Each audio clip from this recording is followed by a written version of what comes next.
Assalamualaikum warahmatullahi wabarakatuh. Selamat siang anak-anak. Hari ini kita akan belajar pelajaran bahasa Indonesia. Sebelumnya, Ibu akan perkenalkan diri Ibu.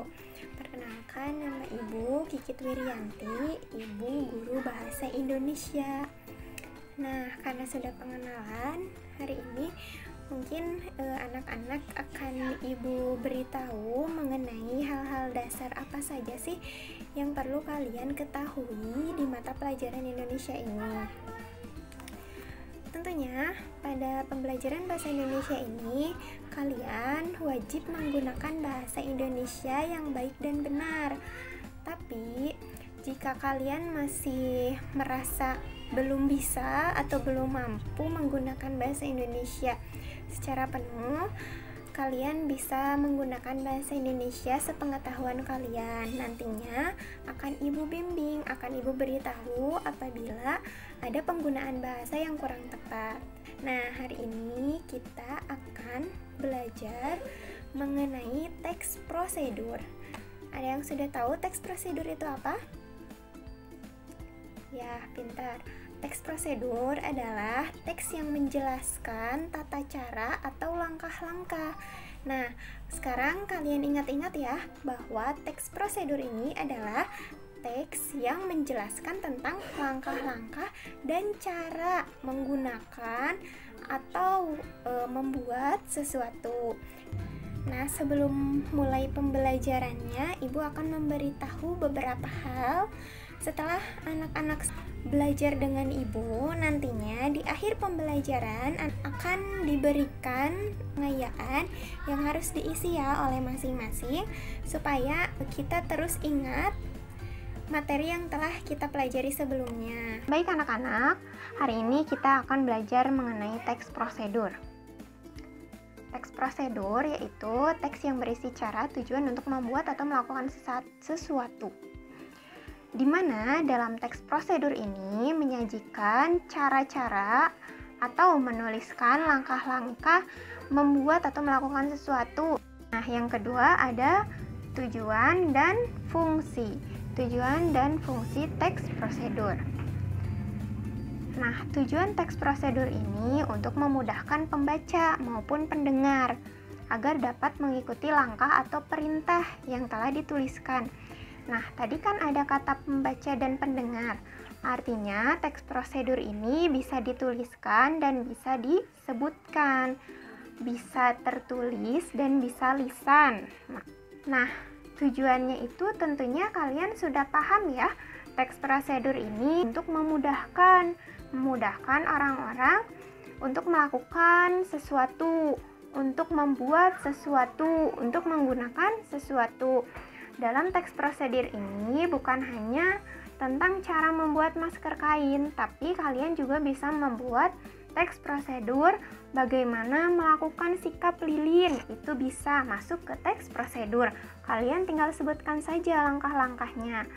Lalu kalian juga bisa membuat teks prosedur bagaimana memainkan permainan loncat tinggi. Nah, kalian bisa menjadikan itu semua tadi contoh-contoh yang telah Ibu sampaikan menjadi teks prosedur. Nah, yang kedua ada fungsinya.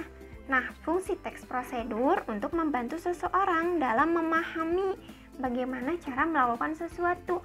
Nah, ternyata selain punya tujuan untuk mempermudah, teks prosedur juga punya fungsi. Tujuan dan fungsi ini punya kaitan satu sama lain, di mana fungsinya itu untuk membantu seseorang dalam memahami bagaimana menggunakan, melakukan, serta membuat sesuatu secara tepat, sehingga tujuan yang akan dicapai itu sesuai dengan keinginannya dan prosesnya terjadi secara efisien dan efektif.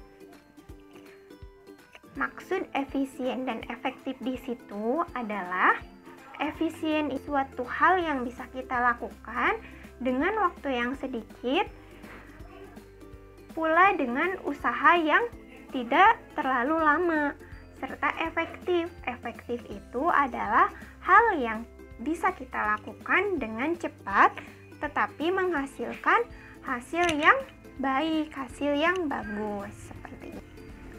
Lalu selanjutnya ada struktur teks. Struktur teks di sini adalah menuliskan strukturnya secara runtut. Yang pertama, kalian harus menuliskan tujuannya. Tujuannya itu membuat apa? Misalkan membuat kue pie. Lalu struktur yang kedua, alat dan bahan. Alat dan bahan untuk membuat kue pie itu apa ya?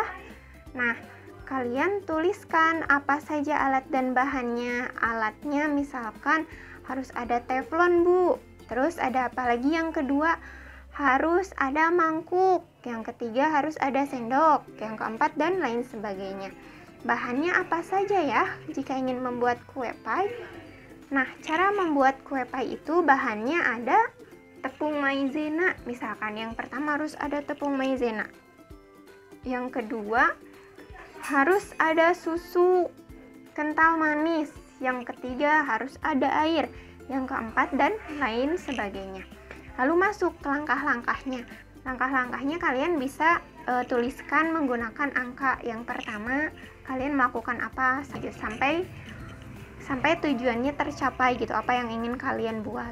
Lalu penutupnya. Pada bagian penutup ini, anak-anak bisa menuliskan keuntungan dari membuat kue pie. Misalkan kue pie ini bisa membantu program diet tanpa harus makan nasi 3 kali dalam sehari.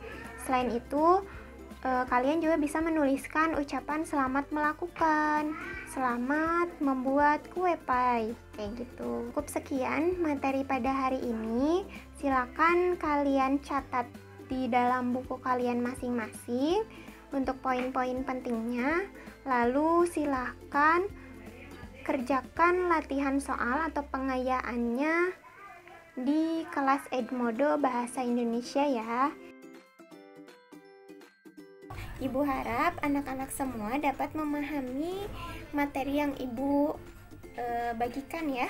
Kalau ada hal yang memang perlu ditanyakan, silakan boleh langsung hubungi ke nomor WhatsApp Ibu.